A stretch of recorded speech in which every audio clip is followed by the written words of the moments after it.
Estas son las reflexiones semanales de la Congregación El Redentor.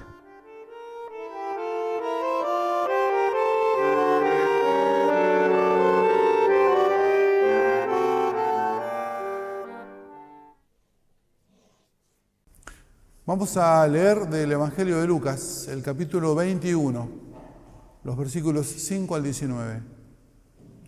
Y como algunos, hablando del templo, decían que estaba adornado con hermosas piedras y ofrendas votivas, Jesús dijo: de todo lo que ustedes contemplan, un día no quedará piedra sobre piedra, todo será destruido.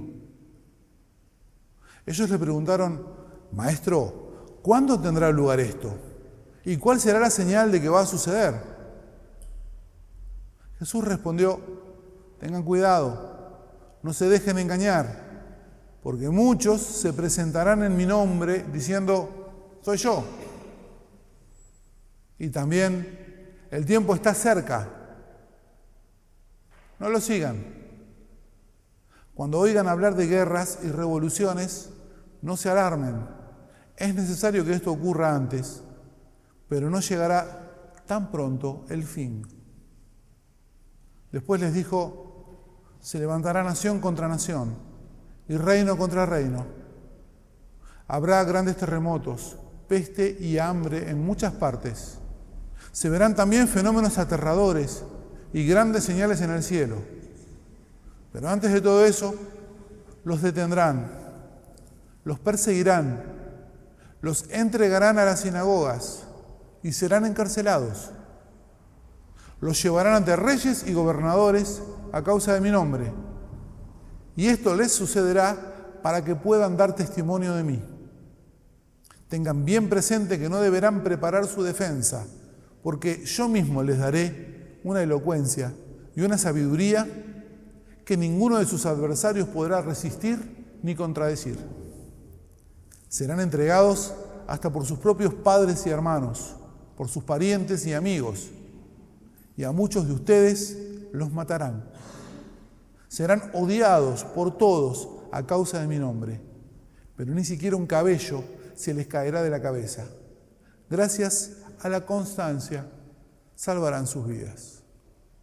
Hasta aquí la lectura del Santo Evangelio. Es palabra de Dios.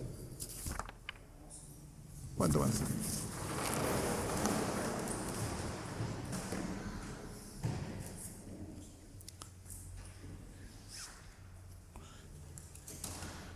El Apocalipsis como género aparece y ahí tenemos al Señor Jesús, ¿verdad?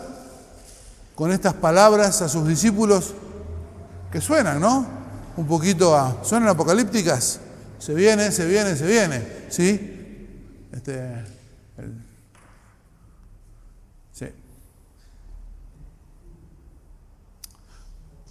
El texto del Evangelio habla de lo inevitable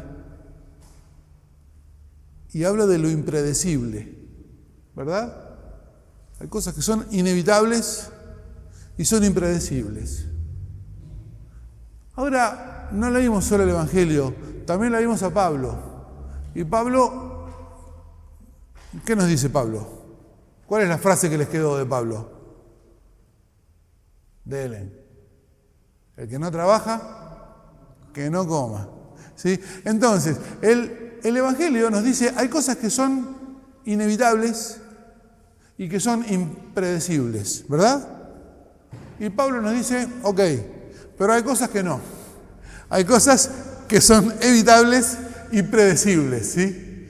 En esa tensión, de alguna manera, ¿sí? Transcurre nuestra vida, ¿verdad? Entre las cosas que son inevitables, ¿verdad que les han pasado cosas inevitables e impredecibles? Incluso dolorosas, incluso tragedias. Y ¿verdad que nos han pasado cosas totalmente evitables y totalmente predecibles? ¿Verdad que en esa tensión de alguna manera nos movemos? Por eso los textos bíblicos nos llevan de un extremo al otro, de lo grandioso e infrecuente, un apocalipsis, por caso, a lo de todos los días. Hay que comer y hay que laburar. La épica del Evangelio, ¿sí? terremotos, inundaciones, reino contra reino, cataclismos, versus el que no trabaja, que no coma.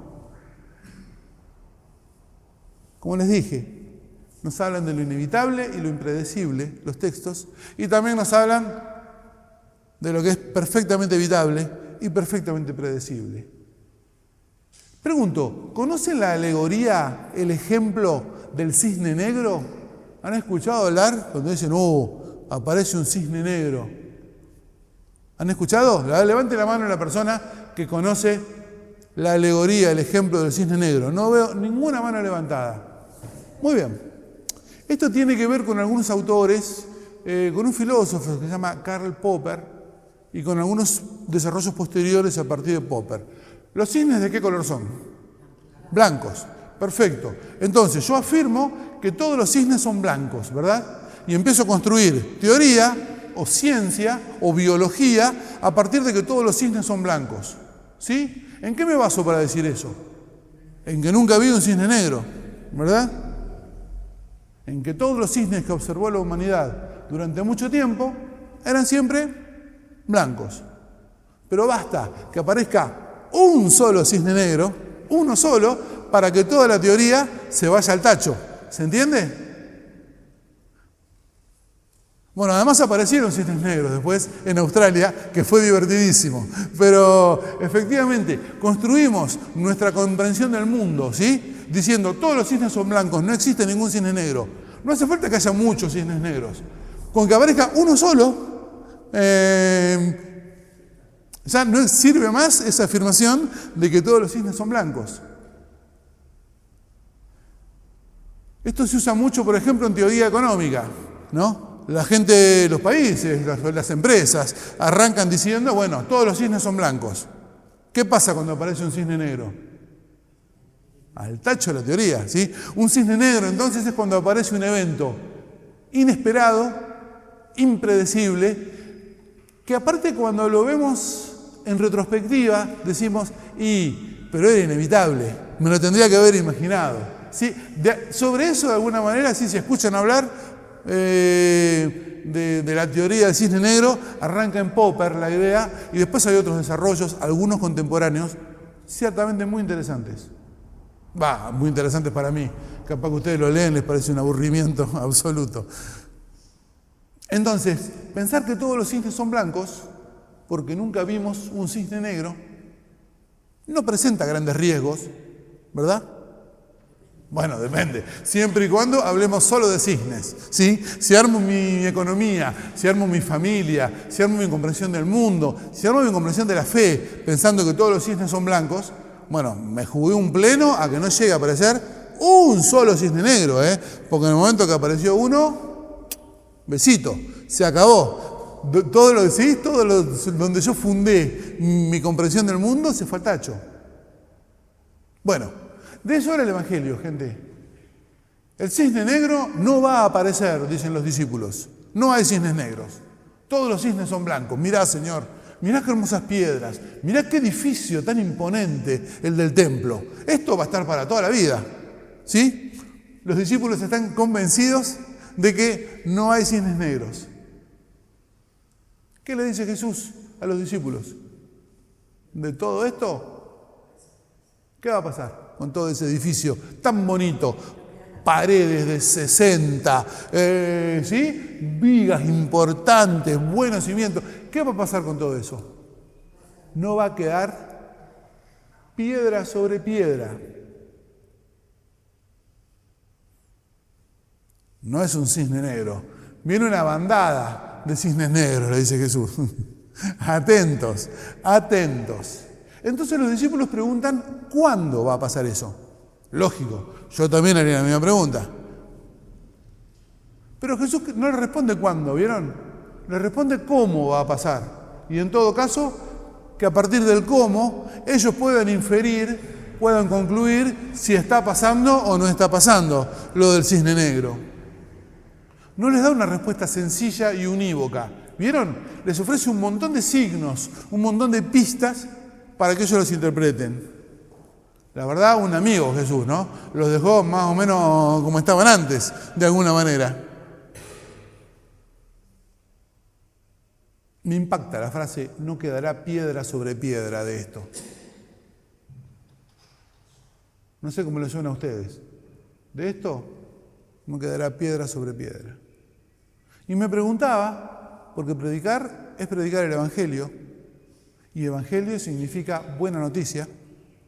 Entonces me preguntaba, ¿cuándo puede ser una buena noticia que de algo no quede piedra sobre piedra? Ayer le preguntaba a mi esposa, ¿de qué lugar te pondrías contenta de que yo te diga, de ese lugar no va a quedar piedra sobre piedra? Capaz que se me ocurren algunos lugares. Capaz que los lugares que se me ocurren a mí, no se los voy a decir. Porque si se los digo, capaz que a alguno de ustedes les ofende. ¿Cómo? ¿No querés que quede piedra sobre eso? Capaz que a ustedes les pasa que hay lugares que ustedes quieren que no quede piedra sobre piedra y me ofendo yo. Digo, ¿cómo? ¿No querés que quede piedra sobre eso? Tal vez no sobre lo material, sino si a veces opresión. Sí. Sí, igual Jesús está hablando de una cosa bien física, ¿no? Le señalan las piedras y le dice directamente, sí, también, sin duda, Silvia, pero aparte de lo físico, dice, de estas piedras, no va a quedar una arriba de otra. Ahora, independientemente de que por ahí hay cosas que capaz que a mí me gustaría o no me importaría que no quede piedra sobre piedra, y capaz que alguien se ofende, capaz que alguien acá quiere que no quede piedra sobre algo que a mí me ofende, la cuestión que dice Jesús, de cualquiera de las cosas, ¿qué va a pasar? No va a quedar piedra sobre piedra. De cualquiera de las dos. No tiene importancia quién se ofenda acá. No va a quedar piedra sobre piedra.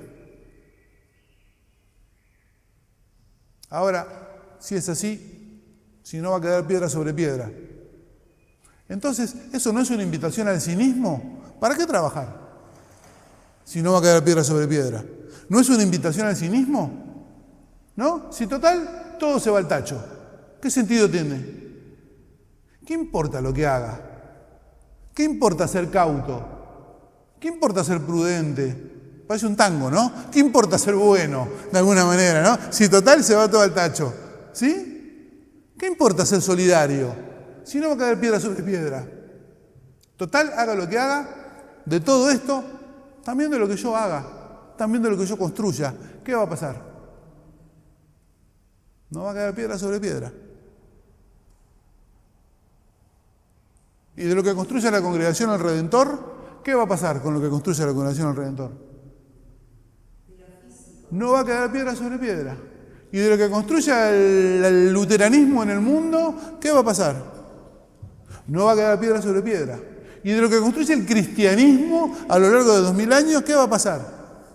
No va a quedar piedra sobre piedra. Pero entonces, ¿qué sentido tiene hacer toda esta movida? Levantarse, desayunar, venir al culto, si no va a quedar piedra sobre piedra. Bueno, Jesús, el Evangelio, también nos dicen que hay algo, justamente, que no es de piedra y por lo que vale la pena jugarse el pellejo. Hay algo que no es de piedra y por lo que vale la pena jugarse la piel. La verdad, no sé cómo les va a ustedes en esto, pero no hay muchas cosas por las que valga la pena jugarse la piel, ¿no? ¿No les pasa? Y ojo, Jesús y el Evangelio no esconden que va a haber que jugarse la piel. Y de hecho, se van a perder cachos, o de hecho se va a perder la parte de piel que está entre la cabeza y el torso, ¿sí? Va gente que va a morir, ¿sí? Dice, de todo esto no va a quedar piedra sobre piedra. Hay cosas por las que vale la pena jugarse el pellejo. Igual sean prudentes, dice. Fíjense, no se regalen, ¿sí? Hagan el favor de no regalarse, pero sí, va a haber raspones y más que raspones también. Entonces, épica. Grandes acontecimientos universales, ¿sí? Textos apocalípticos, momentos decisivos en los que se juega todo. Cisnes negros que no aparecen hasta que un día aparece uno y cambió. Todo lo que conocíamos ahora es distinto. Y eso toda esa cosa tan grande, tan inevitable, tan impredecible, eso no quita el día a día, lo cotidiano y el orden que debe haber en el día a día y lo cotidiano. Que el que no trabaje, que no coma. Que la ociosidad no nos vuelva entrometidos, porque Pablo no solo dice que el que no trabaje, que no coma. Yo veo que los que no laburan se andan metiendo en todo, tienen un montón de tiempo libre, entonces se andan metiendo en todo.